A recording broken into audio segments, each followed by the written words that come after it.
হাফিজুর রহমান সিদ্দিকী কুয়াকাটা হুজুর দামাত বারাকাতুহু আজকের এই আব্দুল গফফার কুরআন মাদ্রাসা এলাকাবাসীর যুগে বার্ষিক মহতি মাহফিলে প্রধান অতিথি হিসেবে ইতিমধ্যে আমরা দেখতে পাচ্ছি আসন গ্রহণ করেছেন এবং অত্র মাদ্রাসার 15 জন ছাত্রকে তিনি আলহামদুলিল্লাহ পিছনে হ্যাঁ 15 জন ছাত্র যারা একটি কোরআন বিভাগ থেকে যারা 30 পারা কোরআন হিফজ করে কোরআনের হাফেজ হয়েছেন তাদেরকে পাগড়ি পরিধান করিয়েছেন আমাদের জননন্দিত বিশ্ববরণ্য মুফাসসির কোরআন আল্লামা হাফিজুর রহমান সিদ্দিকী কুয়াকাটা হুজুর দামাত বারাকাতুহু আর ভাই আজকে আপনারা নিচের ঐতিহ্যবাহী আব্দুল গফফার কিরাতুল কোরআন মাদ্রাসা ও এলাকাবাসীর উদ্যোগে আজকে এই মহতি বার্ষিক মাহফিল আওতায় জিকিরে এ পর্যায়ে আপনাদের সামনে প্রধান অতিথির গুরুত্বপূর্ণ আলোচনা পেশ করবেন কারণের অহংকার এদেশের লক্ষ কোটি তৌহিদি জনতার হৃদয় স্পন্দন লক্ষ কোটি যুবকদের আইডল বিশ্ববন্দিত মুফাসসির কোরআন সুমধুর কণ্ঠস্বর খতিবুল্লাহ আল্লামা হাফিজুর রহমান সিদ্দিকী কুয়াকাটা হুজুর আল্লামা হাফিজুর রহমান সিদ্দিকী কুয়াকাটা হুজুর। আসসালামু আলাইকুম ওয়া রাহমাতুল্লাহি ওয়া বারাকাতুহু। এই সাউন্ড বাড়াও।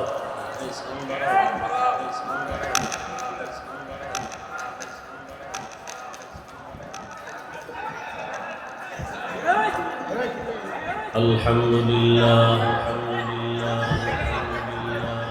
الحمد لله الذي جعل الشمس والقمر في حسبان والنجم والشجر يسجدان وفضل زمانا على زمان كما فضل مكانا على مكان وإنسانا على إنسان ونشهد أن لا إله إلا الله وحده لا شريك له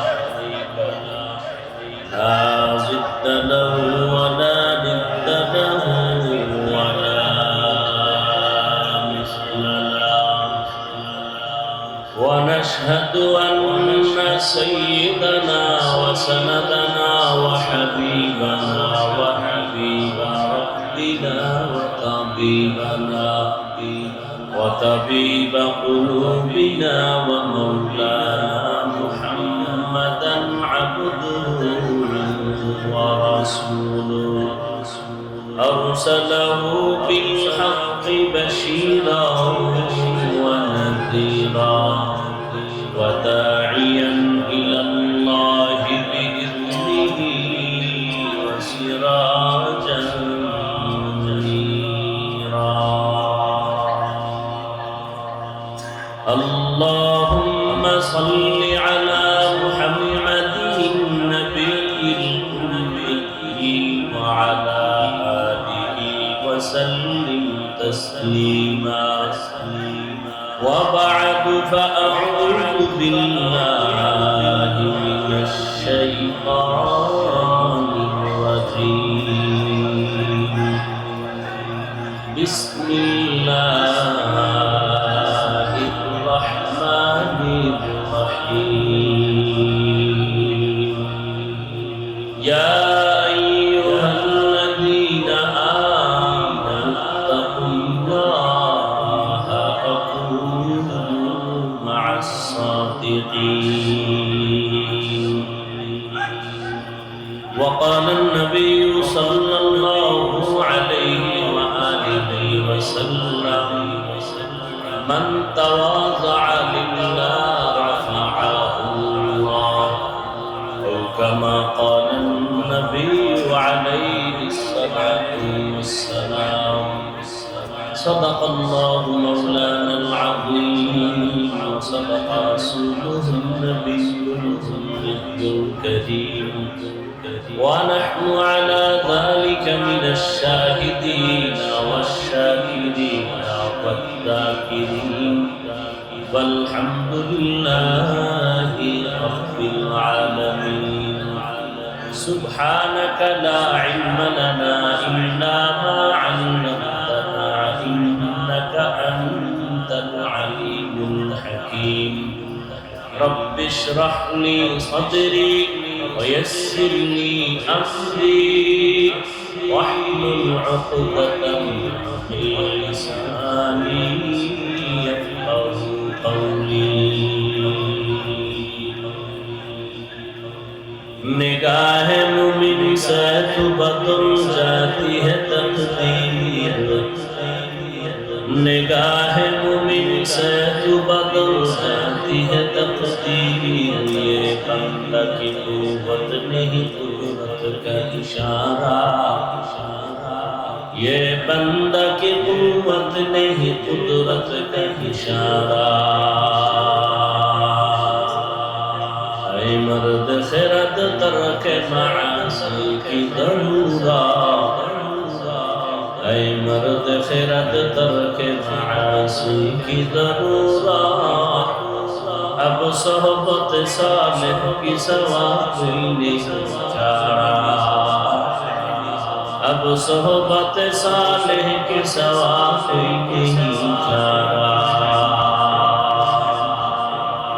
मरदूद है पीछे हमें खाके नहीं लेकी मरदूद है पीछे हमें खाके नहीं लेकी एक वक्त में हालात जो अमाल है सारा एक वक्त में हालात जो अमाल है सारा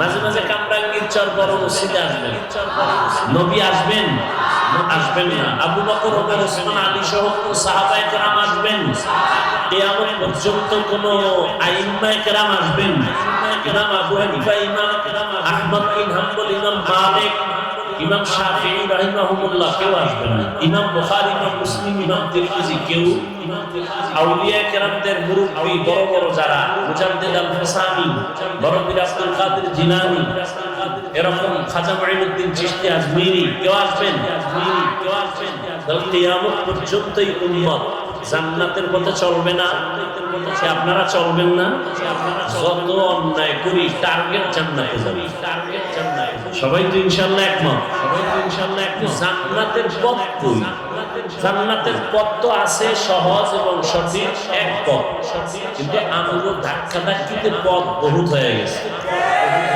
কেউ বলে কবরে সিজদা দাও এটাই জান্নাতের শান্তির পথ কেউ বলে দাড়ি কাটো মদ পান করো এটাই শান্তির পথ তাহলে এইরকম পথ হতে হতে অনেক পথ সঠিক পথের সন্ধান আছে নিরেট ভাবে কোরআন হাদিসে কোথায় বলেন কোথায় কিন্তু কপাল খারাপ কোরআন হাদিসের আরবি বুঝেন না পড়তেও পারেন না এখন কি করবেন জান্নাতে যাব পথ চিনি পথ আছে কোথায় কোরআন হাদিস পড়তে পারেন না এখন কি করবেন নবীও আসবেন না বুঝাইতে আবু বকর রাদিয়াল্লাহু আনহু আসবেন না কোন সাহাবায়ে কেরাম আসবেন না তাবেঈন আসবেন না তাবেঈন আসবেন না উলামায়ে মুতাকাদ্দিমিন আসবেন না বড় বড় আউলিয়া কেরাম আসবেন না এখন জান্নাতে যাব এটা পাই না জান্নাতের সঠিক পথ আমার দরকার এটাও আমি চাই সঠিক পথ আছে কোরআন হাদিসে কোরআনও পড়তে জানি না আরবি হাদিসেরও আরবি বুঝি না এখন উপায় কি স্থায়ী সমাধান একমাত্র উপায় কিয়ামত পর্যন্ত এই জাতি উলামায়ে কেরামের অনুসরণ করতে হবে কোরআন সুন্নাহর আলোকে উলামায়ে কেরামকে মেনে চলতে হবে যারা আলেমকে মানবে না ফাসারাত দুনিয়া ওয়াল আখিরা দুনিয়াও বরবাদ আখিরাতও এজন্য ইতিহাস আপনারা জানেন ইতিহাস রহমতের নবী শেষ নবী শ্রেষ্ঠ নবী আমার নবী যেমন শেষ নবী তেমন কথা বলুন না। শ্রেষ্ঠ নবী না হলে শেষ নবী হতে পারে না, শেষ নবী না হলে শ্রেষ্ঠ নবী হতে পারে না। কিন্তু একজন আল্লাহর বান্দা তিনি আর্টিকেল লিখেছেন, নাম বলবো না, অনেক শিক্ষিত লোকেরা তার নাম জানে চিনে, তিনি লিখেছেন নবীকে শেষ নবী হিসেবে শ্রেষ্ঠ নবী বলা মিথ্যা, নবীকে শ্রেষ্ঠ বলা যাবে, নবীকে শ্রেষ্ঠ বলা যাবে। ওই লোকটা মূলত কোরআন মানে হাদিস মানে না, আহলে কোরআনে। আল্লাহ হেদায়েত দান করুন, আল্লাহ হেদায়েত দান করুন। তো শেষ নবী না হলে শ্রেষ্ঠ নবী হতে পারেন না, শ্রেষ্ঠ নবী না হলে শেষ নবী হতে এটা ভিন্ন আলোচনা। সেই শেষ নবী শ্রেষ্ঠ নবী মক্কা নগরীতে আসছেন কোন এক বছরের রবিউল আউয়ালে অথবা অন্য মাসে। 63 বছর হায়াত শেষ করে আবার নবী চলে গেলেন। আসা এবং যাওয়ার দিন সোমবার, কিবা নবী এসেছেন সুবহে সাদিকের সময়, রাসূলের ইন্তেকাল হয়েছে 63 বছর পরে চাষতের সময়, জোহরের আগে সোমবার। কিন্তু রাসূলের দাফন হয়েছে বুধবার দিন গিয়া তাহাজ্জুদের সময় রাতে। নবীজি আসলেন মক্কা নগরীতে। মক্কা নগরীর অবস্থা তখন কি ছিল আপনারা সবাই জানেন। জাহেলি যুগ, খারাপ ছিল। কত খারাপ! পৃথিবীর কোথাও এই পরিমাণ খারাপ মানুষ কোথাও ছিল না। মক্কার মানুষ এই পরিমাণ খারাপ। প্রশ্ন বড় কঠিন।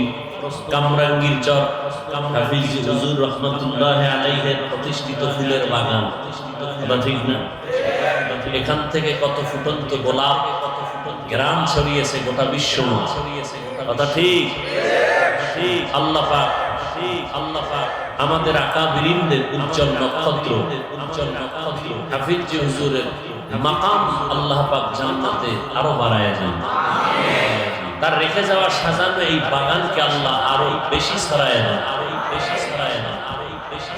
আল্লাহ আল্লাহ। আচ্ছা, মাদ্রাসার পাশে কারো বাড়ি ঘর আছে না নাই? অন্য দূরের মানুষ যতটুকু খারাপ হতে পারে, এখানে মাদ্রাসার কারণে পাশের মানুষ বেশি খারাপ হতে একটা নিয়ম না। মাদ্রাসা মসজিদ এর পাশের মানুষ খারাপ হতে, সারা দুনিয়ার মানুষ খারাপ হতে পারে, মক্কার মানুষ খারাপ কেমনে হয় বেশি? রক্ত এটা পবিত্র বাইতুল্লাহ, দেখলেই সওয়াব। কিন্তু সেই বাইতুল্লাহর পাশের মানুষ কেন এত চরিত্রহীন, লম্পট হলো, এত খারাপ কেন? অন্যদের তুলনায় এত কম খারাপ হবে। কিন্তু ইতিহাস বলে মক্কার মানুষ এত খারাপ, পৃথিবীর আর কোথাও এত খারাপ মানুষ ছিল না। এত খারাপ কেন? এত খারাপ কেন? আর যেই বাইতুল্লাহ দামি, এটা কি বাইতুল মুকাররমের মতো নেই? পৃথিবীতে কিছু আল্লাহ পাক জিনিস দিয়েছেন, শুধু দেখবেন তাকায়া সওয়াব, তাকায় শুধু বাইতুল্লাহ দেখবেন সওয়াব, শুধু দেখবেন, মা বাবা চেহারার দিয়ে শুধু তাকায় থাকবেন সওয়াব। আল্লাহ পাকের কোরআন খুলে তাকায় দেখবেন সওয়াব। উলামায়ে আহলে হক, আল্লাহর প্রিয় বান্দা দেখবেন সওয়াব। গাঞ্জা করে দেখবেন, বাইতুল্লাহ দেখবেন সওয়াব। আল্লাহর প্রিয় গোলাম, উলামায়ে আহলে হক দেখবেন সওয়াব। আল্লাহর কোরআন দেখবেন সওয়াব। মা বাবার দিয়ে তাকাবেন সওয়াব। এত দামি একটা ঘর আল্লাহ জমিন বানায়, আর কোন বাসিন্দা এখনো বানান নাই। প্রথমে আল্লাহ একটা ঘর বানাইলেন বাইতুল্লাহ।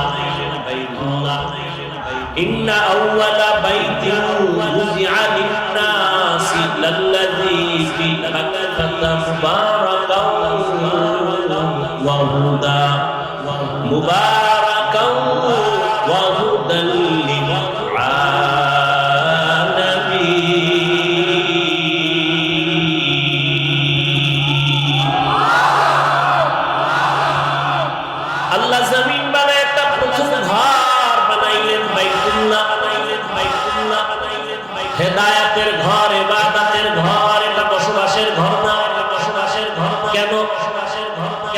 জমিন আল্লাহ বানাইছেন, এই জমিনের চিফ গেস্ট প্রধান মেহমান শুধু মাটির সৃষ্টি মানুষ আল্লাহ পাঠাবেন, এখনো পাঠান নাই। প্রধান মেহমান জমিনে আসবেন মানুষ, আর এই মানুষের জন্য আল্লাহ ইবাদতের একটা ঘর বানাইলেন বাইতুল্লাহ মক্কা নগরীতে। আল্লাহ ইবাদতের ঘর বানাইলেন, বসবাসের ঘর আল্লাহ বানান নাই কেন? মানুষের জিজ্ঞেস আসবে, সে ইবাদতের জন্য আসবে, বসবাসের জন্য আসবে না। মা খালাকুতুল জিন্না ওয়াল ইনসা ইল্লা লিয়াবুদুন।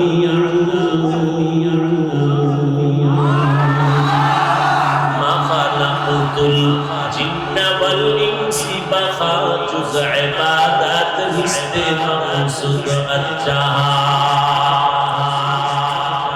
মানুষ আসবে কি জন্য? ইবাদতের জন্য।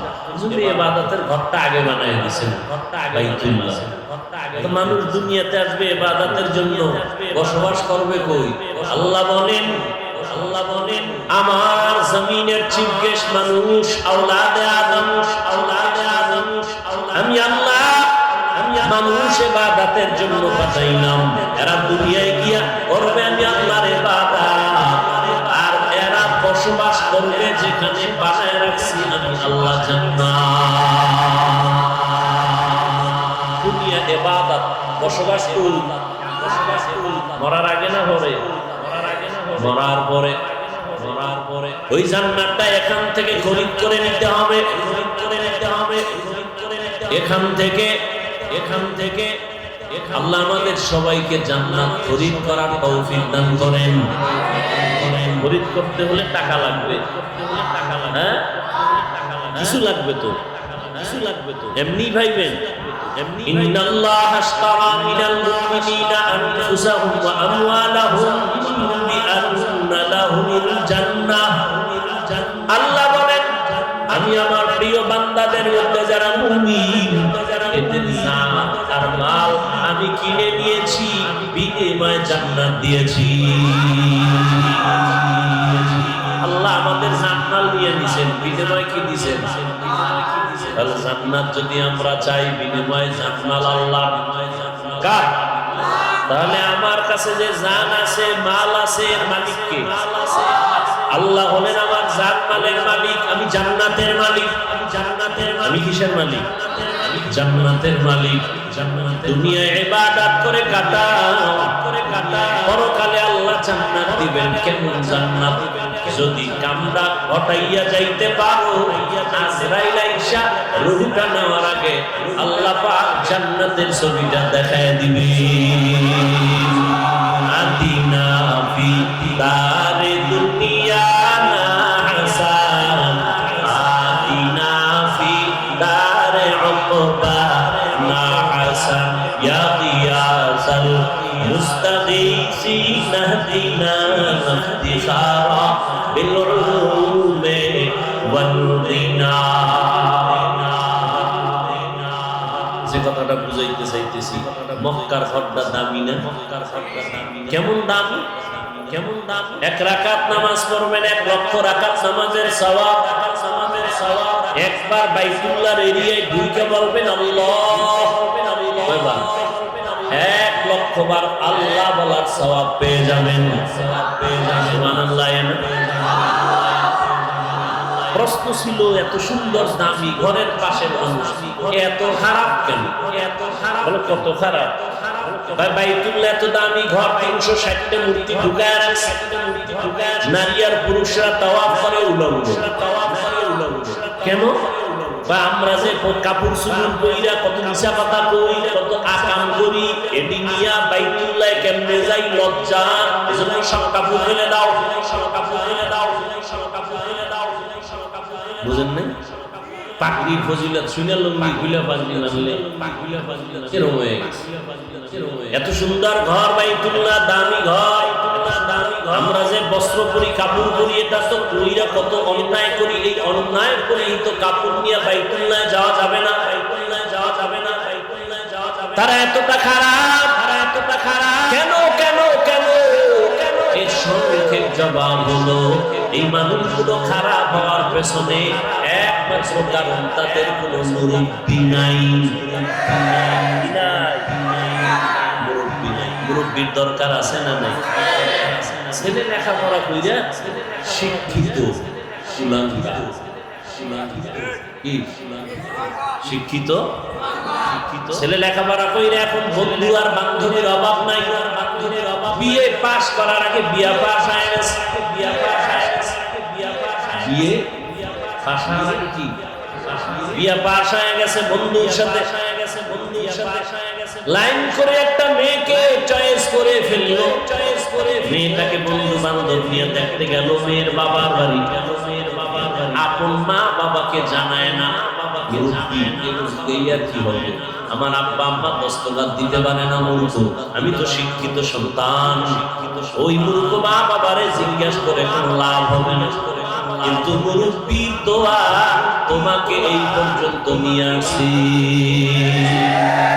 हकीकत से दुनिया पे खबर है, दुनिया की नुमाइश पर नजर है। नमी हुयम के आज दुनिया खुदाबाश और गारी के बाशी बादाबा।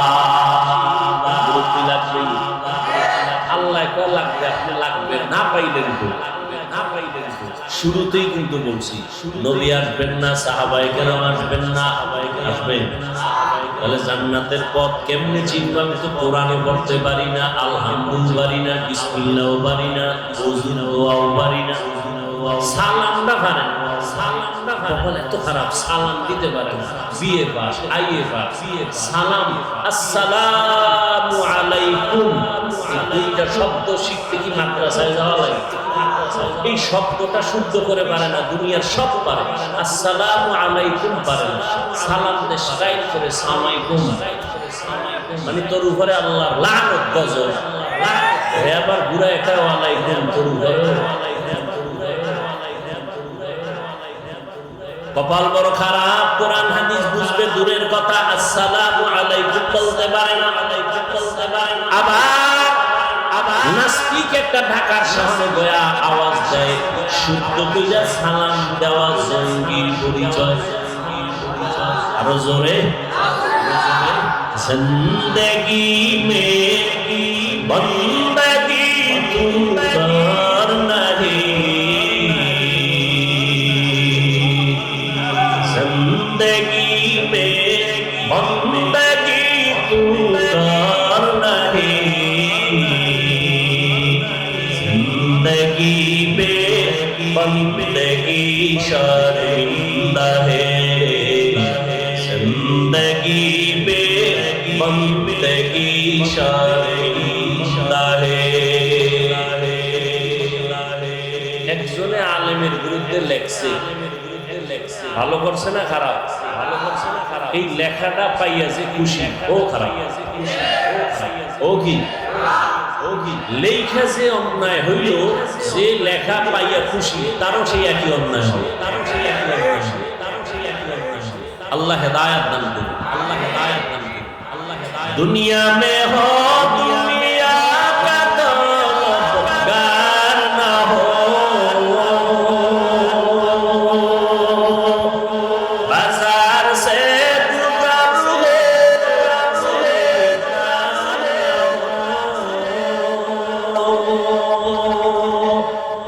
ये दुनिया एक मिसल का फूल है, ये दुनिया एक मिसल का फूल है।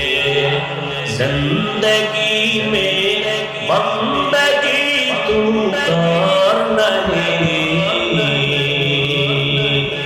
जिंदगी में बंदगी तू कर नहीं,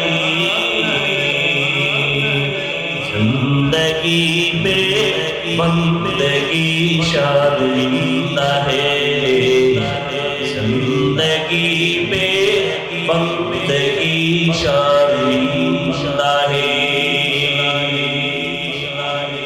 কথাটা বলতেছিলাম মনে আছে?